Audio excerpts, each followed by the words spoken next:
El reino de Dios y el reino de los cielos. Capítulo 31. Las parábolas de la realidad del reino de los cielos. Tercera parte. 2.2. El pleno conocimiento del Hijo de Dios. Conocer al Hijo de Dios es conocer a Dios, porque el Hijo es Dios. Él no es una parte de Dios, sino Dios mismo. Porque hay un solo Dios que es Padre, Hijo y Espíritu Santo. Dios es uno y es tres. A Dios solamente lo podemos conocer mediante revelación en nuestro espíritu humano. A eso se refiere Efesios 1:17 cuando afirma: para que el Dios de nuestro Señor Jesucristo, el Padre de gloria, os dé espíritu de sabiduría y de revelación en el pleno conocimiento de Él. Lo mismo que Colosenses 1, versículo 9. Por lo cual también nosotros, desde el día que lo oímos, no cesamos de orar por vosotros y de pedir que seáis llenos del conocimiento de su voluntad en toda sabiduría e inteligencia espiritual. Cuando el Señor nos creó, nos dio un espíritu humano con el fin de que en ese espíritu podamos conocerlo, y ese conocimiento se logra solamente por revelación.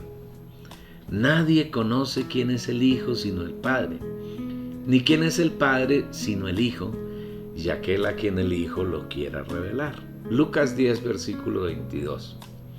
Por eso, apreciado lector, no intente conocer a Dios con su mente, que hace parte del alma. En el alma solamente podemos tener visión de lo que Dios ha revelado en nuestro espíritu. Este es un proceso correlacionado, no se puede separar, lo cual quiere decir que en la medida que nuestra fe subjetiva va creciendo, en otras palabras, en la medida que el Señor va saturando las partes de nuestra alma, mente, voluntad y emoción, vamos creciendo en el conocimiento del Señor hasta que lleguemos al pleno conocimiento de Él, lo cual quiere decir que Él ha saturado todas las partes de nuestra alma. Conocer al Señor plenamente quiere decir que ya no haremos nada por nosotros mismos, que todos nuestros pensamientos lo tendrán a Él como el origen, que nuestras palabras serán su expresión y que lo reflejaremos en todas las cosas de nuestro diario vivir. Este también es un proceso que se va logrando paulatinamente, poco a poco y paso a paso. Mas nosotros todos, a cara descubierta, mirando y reflejando como un espejo la gloria del Señor, somos transformados de gloria en gloria en la misma imagen como por el Señor Espíritu. 2 Corintios 3, versículo 18. 2.3. Un varón perfecto. Una versión de la Biblia traduce esta parte del versículo como un hombre de plena madurez. La madurez de un árbol, de un animal y de un hombre es la etapa en que esos seres tienen la capacidad de dar fruto, de reproducirse. Si se observa el crecimiento de los seres vivos, se apreciará que éste se da porque ellos absorben los nutrientes del medio en el que están plantados. Una planta absorbe por medio de la savia los nutrientes de la tierra y con ellos se alimenta, se nutre, crece, florece y produce frutos aptos para ser consumidos con quien los cultiva. Los animales generalmente comen vegetales y son nutridos igualmente con los nutrientes que estos han absorbido de la tierra, crecen, maduran y se reproducen.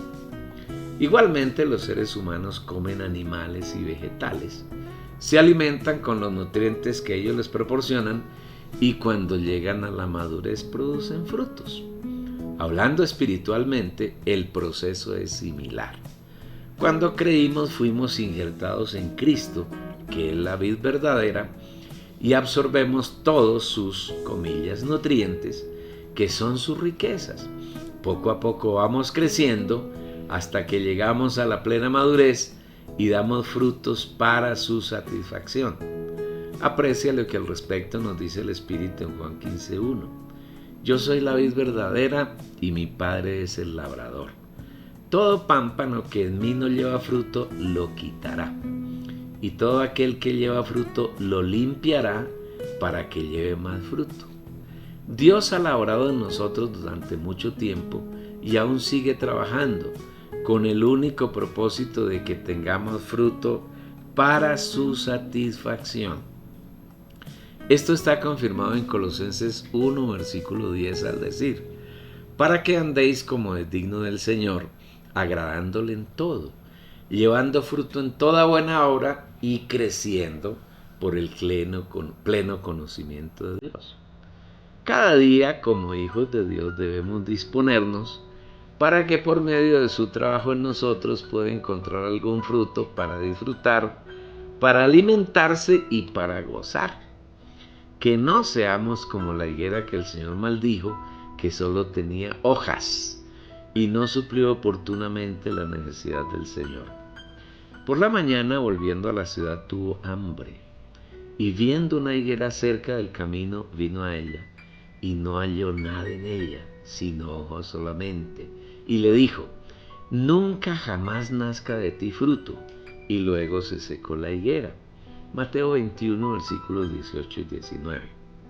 Todos los hijos de Dios hemos sido injertados en la vid verdadera para que demos fruto y satisfagamos al Señor, porque de lo contrario corremos el riesgo de ser cortados, echados en el horno y arder.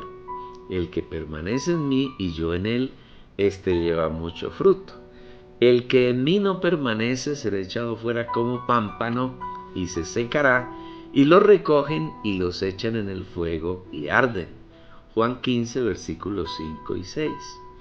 Llevar fruto no consiste en que, conforme a nuestros conceptos, hagamos obras para Dios, sino que cada día seamos un pan delicioso que Él pueda comer y en el cual encuentre deleite. Hoy el Señor ha encontrado algo que comer en ti, o en tu vivir solamente le ofreces uvas agrias que le producen dentera.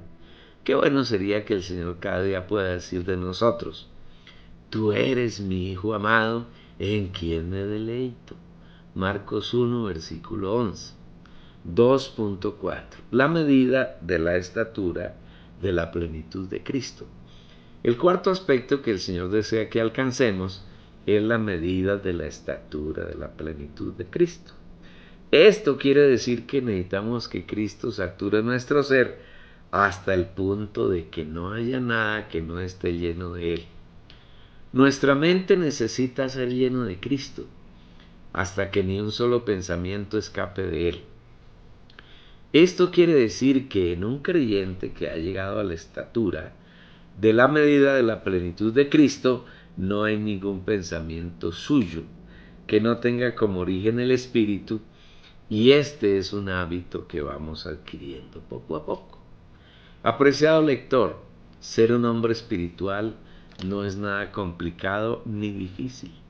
En la Biblia hay algunos pasajes clave que nos muestran la sencillez de Dios y cómo podemos ser hombres espirituales. Uno de esos versículos clave está en Romanos 8:5, que leemos inmediatamente. Porque los que son de la carne piensan en las cosas de la carne, pero los que son del Espíritu en las cosas del Espíritu. Si usted lee con oración este versículo, tendrá luz y verá que todo depende del lugar donde está la mente, el pensamiento. Si tus pensamientos están todo el tiempo en la carne, eres un hombre carnal. Y ten en cuenta que la carne aquí no se refiere solamente a las cosas negativas y pecaminosas, sino que tiene que ver con todo aquello que no es Dios y que no tiene al Señor como su origen, lo que implica que las cosas buenas también son de la carne. Las buenas intenciones, las buenas obras, los buenos deseos, las buenas palabras y los buenos pensamientos que no se originan en Dios son parte de la carne. Si tu mente es así, eres carnal. Pero no te afanes ni te lamentes, más bien dale gracias a Dios por mostrarte estas cosas, aparentemente simples, y ruégale que te ayude a adquirir el hábito de pensar en las cosas del Espíritu para tener sus pensamientos, para meditar en su palabra. Si en buena parte de los 86.400 segundos que tiene el día te dedicas a pensar en la persona de Dios, Padre, Hijo y Espíritu, en su maravillosa obra de redención, encarnación, vivir humano, muerte, resurrección, ascensión, entronización, descenso como el Espíritu vivificante para morar en ti y en la obra de transformación que hoy está realizando hasta llevarte a tener su estatura. Si piensas y disfrutas de todas sus riquezas, vida eterna, amor, santidad, justicia y luz, si piensas y disfrutas de su cuidado amoroso, de su paz, su longanimidad, su bondad, su gozo, entonces eres un hombre espiritual y vives y andas por el Espíritu y en el Espíritu. ¿Ves lo sencillo que es? No obstante, este es un hábito al que no estamos acostumbrados y que se alcanza con la práctica diaria. Poco a poco, paso a paso, vamos logrando permanecer más tiempo en el Espíritu. Lentamente nuestra mente se va sometiendo al Espíritu, donde mora Dios como el Espíritu, y se va llenando de Él, hasta que esté totalmente saturada por el Señor. Y como la mente es la parte dominante de nuestra alma, si ella es ganada por el Espíritu, fácilmente las restantes partes del alma, voluntad y emoción, serán saturadas, y cuando todas sean llenas del Señor, habremos alcanzado la estatura de la plenitud de Cristo. Es por esta razón que el Espíritu afirma cuando habla de la necesidad de vivir en el nuevo hombre. En cuanto a la pasada manera de vivir, despojados del viejo hombre que está viciado conforme a los deseos engañosos, y renovados en el espíritu de vuestra mente, y vestidos del nuevo hombre, creados según Dios en la justicia y santidad de la verdad. Efesios 4, versículos 22 al 24. Eliminar la pasada manera de vivir y despojarnos del viejo hombre es quitar nuestra mente de las cosas de la carne y renovarnos en el espíritu de nuestra mente para vivir en el nuevo hombre. Es poner la mente en las cosas del espíritu, y poner la mente en el espíritu es hacer real la obra que el Señor hizo en la cruz y en su resurrección, que consistió en crucificar y matar al viejo hombre, que es la unión de Satanás con nuestro ser, y resucitar como el nuevo hombre para entrar en nosotros y constituirnos con él. En pocas palabras, el Señor Jesús fue a la cruz y allí mató al viejo hombre, lo anuló y lo eliminó, y resucitó como el nuevo hombre, y hoy ese nuevo hombre está en nuestro espíritu. En la medida que pensamos en las cosas del espíritu, que ponemos nuestra mente en el espíritu, esa preciosa obra del Señor se hace real en nosotros y nos hacemos el nuevo hombre. Al mismo tema se refiere Romanos 12:2 cuando afirma: no os conforméis a este siglo, sino transformaos por medio de la renovación de vuestro entendimiento, para que comprobéis cuál sea la voluntad de Dios, buena, agradable y perfecta. Una vez más, el Señor nos muestra que todo el problema está en la mente. Nuestra mente es nuestro entendimiento. Este requiere ser renovado, no conformándolo a este siglo que es la corriente del mundo. El mundo es el sistema satánico que se opone a Dios y se constituye en una corriente de la que es muy difícil escapar.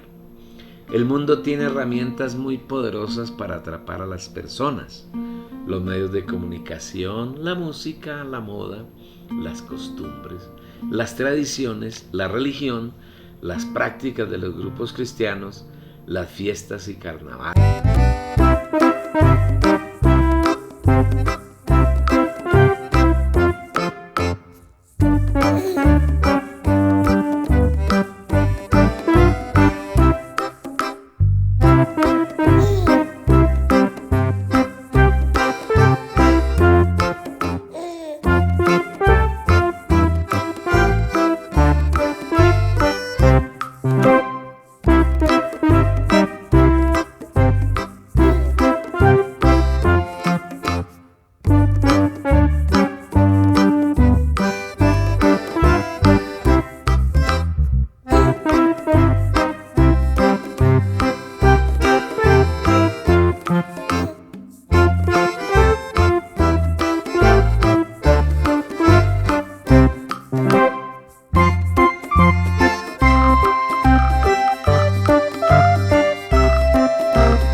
salimos de este mundo, entonces antes de la gran tribulación, resucitaremos como el Hijo varón.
Estos 4 requisitos para entrar en la presencia del Señor. Pero no todos lo alcanzarán a la vez. Primero los alcanzarán aquellos santos que durante su vida se dieron totalmente al Señor para que Él los llenara y saturara con su persona, su vida y su naturaleza. Y ellos serán el Hijo varón, que son aquellos hermanos que han de ser resucitados y ascendidos al trono de Dios antes de la gran tribulación. Con ellos hay otro grupo que la Biblia llama las primicias, los cuales al momento de comenzar la gran tribulación estarán vivos, pero totalmente llenos del Señor. Entonces serán transformados y arrebatados al trono de Dios para disfrute del Señor. Los hijos de Dios que para el comienzo de la gran tribulación están vivos, pero que no han alcanzado los 4 aspectos que estamos tratando, tendrán que pasar casi toda la gran tribulación en un proceso acelerado de transformación, y la mayoría serán los vencedores salidos de la gran tribulación. Lógicamente a un costo muy elevado, porque ese periodo tribulacionista será muy difícil y doloroso. No obstante, aquí el Señor manifiesta su misericordia con esos hermanos. Finalmente, los que no pasaron por la gran tribulación, pero tampoco estuvieron entre el Hijo varón y las primicias, resucitarán cerca del final de la gran tribulación, subirán a los aires para comparecer al tribunal de Cristo y después de ser juzgados por el Señor, serán echados a las tinieblas de afuera, donde durante 1000 años alcanzarán la unidad de la fe, el pleno conocimiento del Hijo de Dios, el hombre de plena madurez y la estatura de la plenitud de Cristo, para entrar en la nueva Jerusalén al final del milenio. ¿En cuál de estos grupos quieres ir? Es tu decisión. Después de este paréntesis aclaratorio, podemos entrar de lleno en la parábola del tesoro, para entender lo que el Señor quiere mostrarnos en ella. Dios siempre ha considerado que algunos hombres son su tesoro especial, y así lo manifiesta, por ejemplo, en Éxodo 19, versículo 5. Ahora pues, si diereis oído a mi voz y guardareis mi pacto, vosotros seréis mi especial tesoro sobre todos los pueblos. Y en este caso se refiere al pueblo de Israel. Pero no solo los israelitas eran considerados por el Señor como su especial tesoro, sino que también de entre los gentiles Dios ha ganado a algunos para que sean su tesoro especial.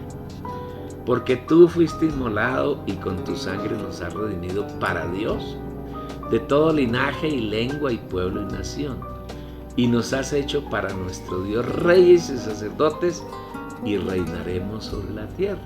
Apocalipsis 5, versículos 9 y 10. El Señor Jesús en la parábola es el hombre que encontró un tesoro en el campo. El tesoro está conformado por todos los hijos de Dios que buscamos agradarlo, deleitarlo y hacer su voluntad, y que haremos parte del reino de los cielos en su manifestación máxima, que es el reino de 1000 años, en el cual Él reinará sobre la tierra con aquellos que han ganado el honor de ser vencedores, es decir, con aquellos que durante su vida de creyentes en esta tierra han alcanzado las 4 características descritas en Efesios 4, versículo 13, y de las que hablamos páginas atrás. La unidad de la fe, el pleno conocimiento del Hijo de Dios, el hombre de plena madurez y la medida de la estatura de la plenitud de Cristo. El campo donde está escondido el tesoro es el mundo. La tierra que hasta el presente está usurpada por Satanás. El diablo no compró ese campo, sino que lo usurpó. Pero Dios no procede de la misma manera, sino que Él adquiere un derecho legítimo, compra ese campo donde está el tesoro escondido y para comprarlo pagó un precio muy elevado. En primer término, el Señor se despojó de la gloria que siempre había tenido con el Padre desde antes de la fundación del mundo.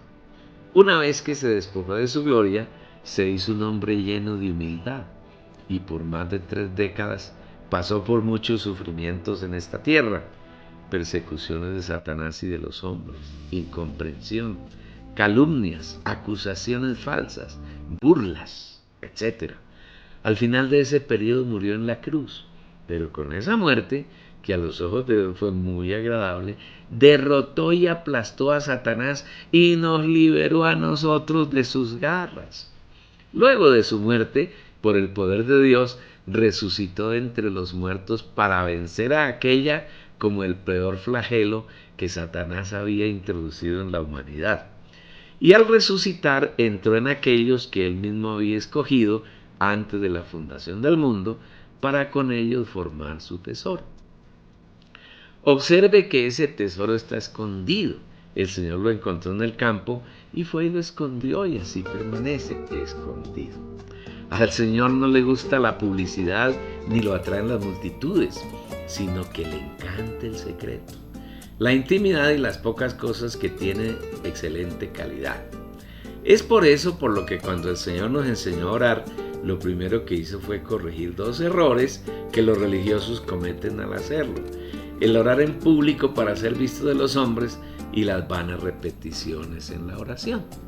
En cuanto al primer punto, el Señor afirma: y cuando oréis, no seáis como los hipócritas, porque ellos aman el orar en pie en las sinagogas y en las esquinas de las calles para ser vistos por los hombres. De cierto os digo que ya tienen toda su recompensa.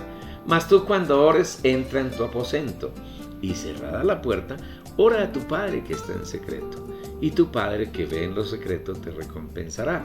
Mateo 6, versículos 5 y 6. Al Señor definitivamente le encanta el secreto y la intimidad, y por eso el tesoro al que se refiere la parábola que estamos considerando no es público, sino que aún hoy se mantiene escondido en Cristo. Porque habéis muerto y vuestra vida está escondida con Cristo en Dios. Colosenses 3, versículo 3.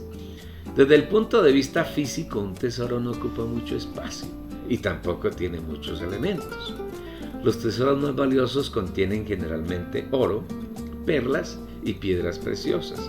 Y esos son los materiales que conforman la Nueva Jerusalén, de la cual los vencedores serán un anticipo. El material de su muro era de jaspe, pero la ciudad era de oro puro, semejante al vidrio limpio, y los cimientos del muro de la ciudad estaban adornados con toda piedra preciosa. El primer cimiento era jaspe, el segundo zafiro, el tercero ágata, el cuarto esmeralda, el quinto ónice, el sexto cornalina, el séptimo crisólito, el octavo berilo, el noveno topacio, el 10º crisopraso, el 11º jacinto, el 12º amatista. Las 12 puertas eran 12 perlas, cada una de las puertas era una perla, y la calle de la ciudad era de oro puro, transparente como vidrio. Apocalipsis 21, versículos 18 al 21. Todos los hijos de Dios llegamos a ser esos 3 materiales: oro, perlas y piedras preciosas, y todos estamos en el proceso de transformación para llegar a ese estado. Solamente que unos lo alcanzarán primero y otros después. Unos lograrán llegar a ese estado antes de la gran tribulación y serán los vencedores tempranos. Otros lo alcanzarán durante la gran tribulación, pagando un precio muy alto, y los demás llegarán a ser oro, perlas y piedras preciosas, después de que hayan pasado 1000 años en las tinieblas de afuera, llorando y crujiendo los dientes. A esto se refiere el Espíritu cuando por medio de nuestro hermano Pablo afirma: conforme a la gracia de Dios que me ha sido dada, yo como perito arquitecto puse el fundamento, y otro edifica encima. Pero cada uno mire cómo sobreedifica, porque nadie puede poner otro fundamento que el que está puesto, el cual es Jesucristo. Y si sobre este fundamento alguno edificare oro, plata, piedras preciosas, madera, heno, hojarasca, la obra de cada uno se hará manifiesta, porque el día la declarará, pues por el fuego será revelada.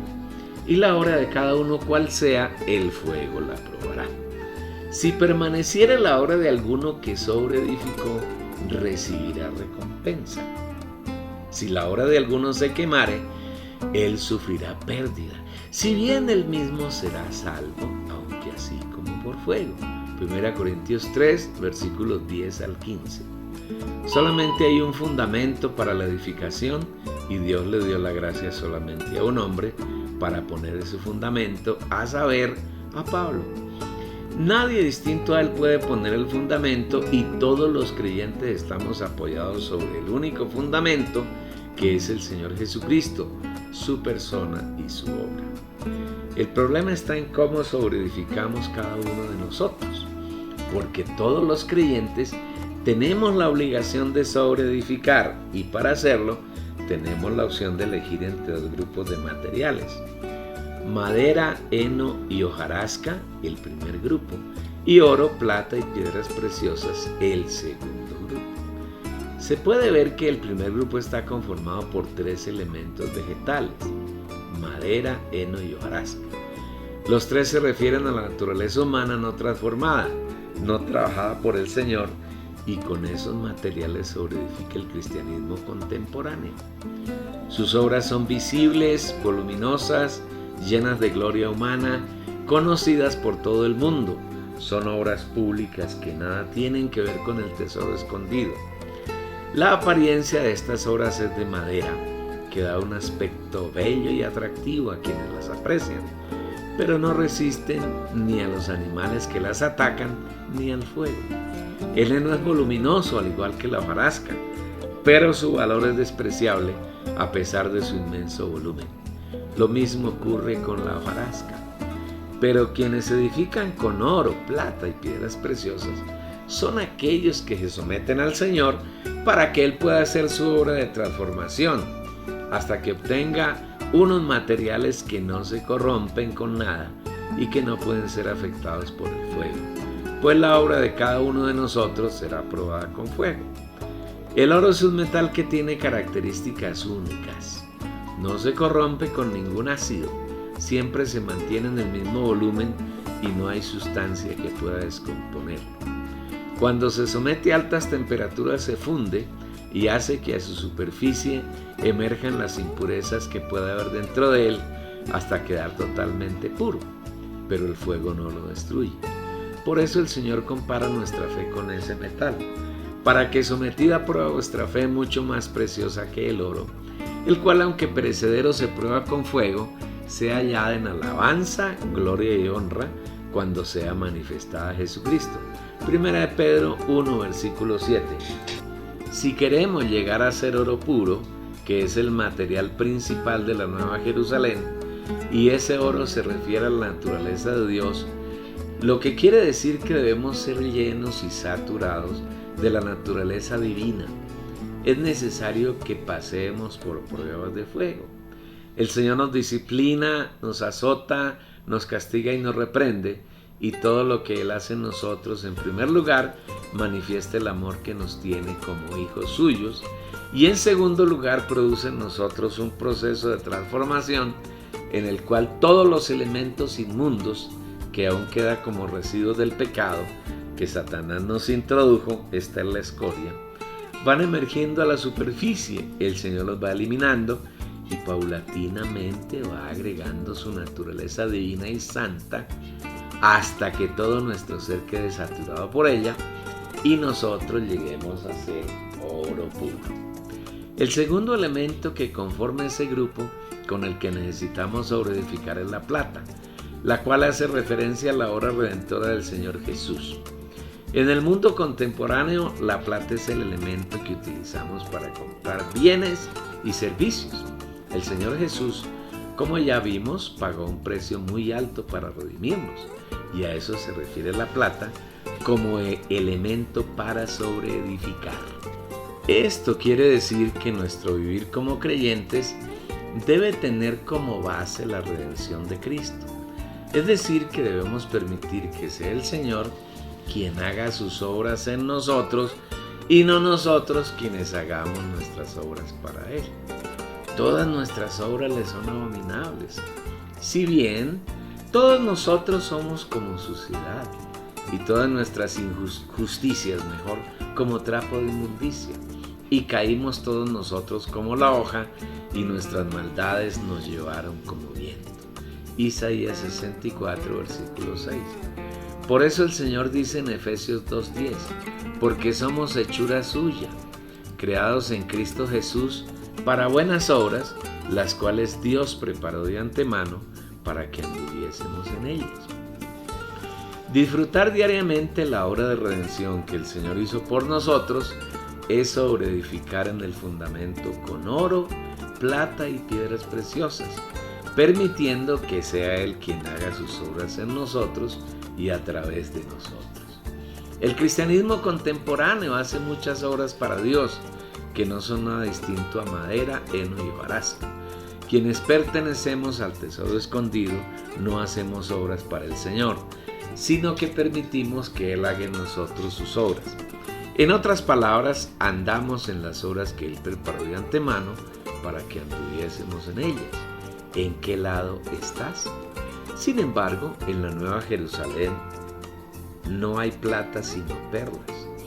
Porque si nuestra labor como creyentes se basa en la redención que el Señor ganó a nuestro favor y no en nuestras obras naturales, finalmente seremos transformados en perlas que serán parte de la Nueva Jerusalén. Una perla, como sabemos, se forma desde el momento en que un grano de arena cae en el interior de la ostra.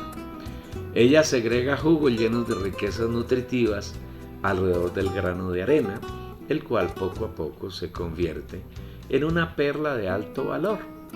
De la misma manera, nosotros somos como el grano de arena que está dentro de Cristo y Él nos suple con todas sus riquezas, con lo mejor de Él. Si diariamente nos decidimos a disfrutar esas riquezas, poco a poco nos va transformando hasta que nos convertimos en una perla que se hace parte del tesoro que el Señor tiene escondido. El tercer elemento del segundo grupo son las piedras preciosas, y estas se refieren a la obra de transformación que Dios como el Espíritu opera en los creyentes que se disponen para que Él trabaje.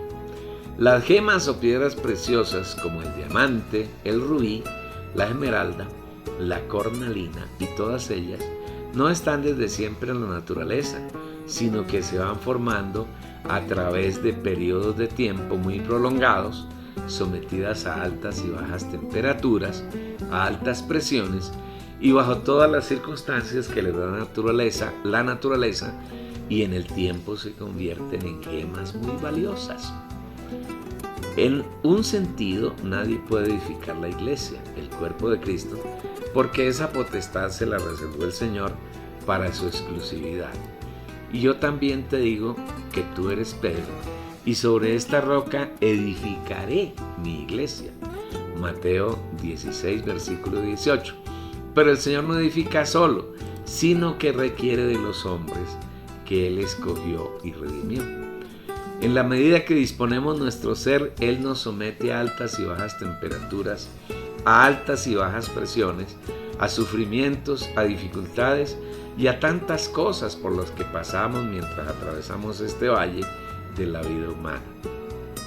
Pero si nos mantenemos firmes antes de que venga el Señor, habremos sido transformados en piedras preciosas que serán útiles en su edificación.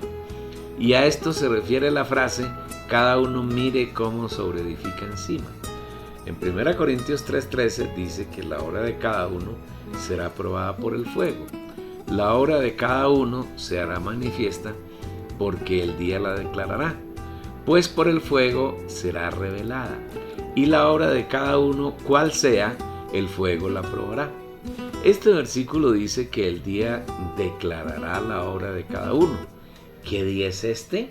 No hay duda de que ese día es el día del tribunal de Cristo, en el cual casi todos los hijos de Dios serán juzgados por las obras que hayan ejecutado mientras estaban en el cuerpo. Porque es necesario que todos nosotros comparezcamos ante el tribunal de Cristo, para que cada uno reciba según lo que haya hecho mientras estaba en el cuerpo, sea bueno o sea malo. 2 Corintios 5, versículo 10. El tribunal de Cristo será establecido en los aires, cerca del final de la gran tribulación, y allí serán juzgados la mayor parte de los creyentes.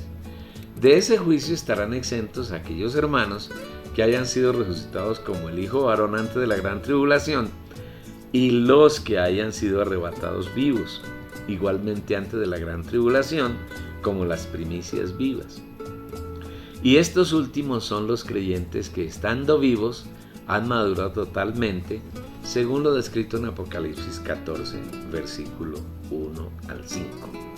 ¿Por qué ellos no serán juzgados? Porque en el curso de su vida de creyentes en la tierra fueron juzgados, disciplinados, azotados, castigados y reprendidos por el Señor, y ellos se sometieron totalmente a su disciplina.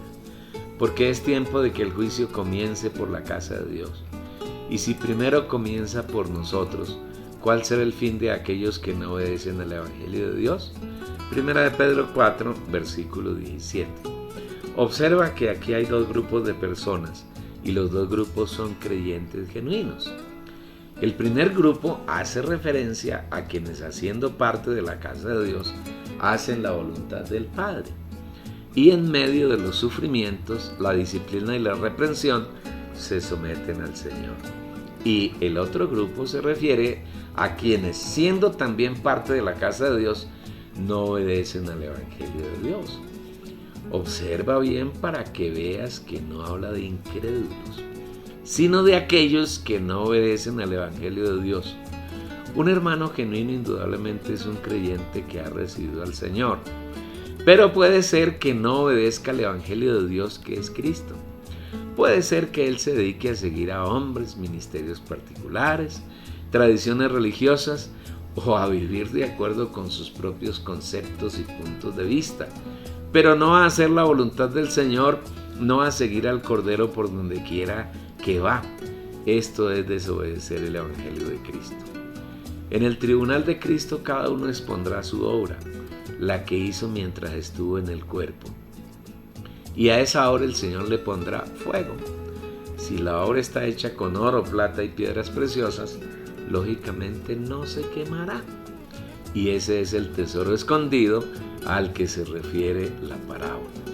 El dueño de esa obra fue alguien que anduvo en las obras que el Señor preparó de antemano en Efesios 2:10, y él será galardonado entrando en las bodas del Cordero, que durarán 1000 años. La obra de otros creyentes será quemada, porque fue hecha con madera, heno y hojarasca.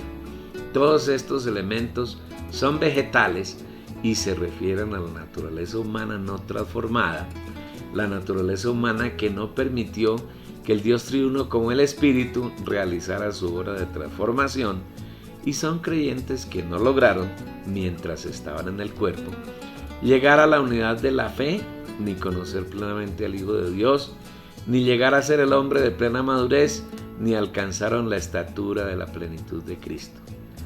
La obra de estos hermanos, aunque voluminosa y vistosa, el fuego la desaparecerá, y ellos no tendrán nada para ofrendar al Señor. Aunque estos hermanos sean salvos, sufrirán una gran pérdida, porque no podrán entrar en las bodas del Cordero y tendrán que ser echados a las tinieblas de afuera durante todo el reino milenario, donde por medio del lloro y el crujir de dientes serán transformados para que al final de los 1000 años puedan entrar en la Nueva Jerusalén. Esto es lo que quieren decir las frases: si la hora de alguno se quemare, él sufrirá pérdida. Si bien él mismo será salvo, aunque así como por fuego. El hecho de que a pesar de su desobediencia sea salvo, demuestra la gran misericordia del Señor.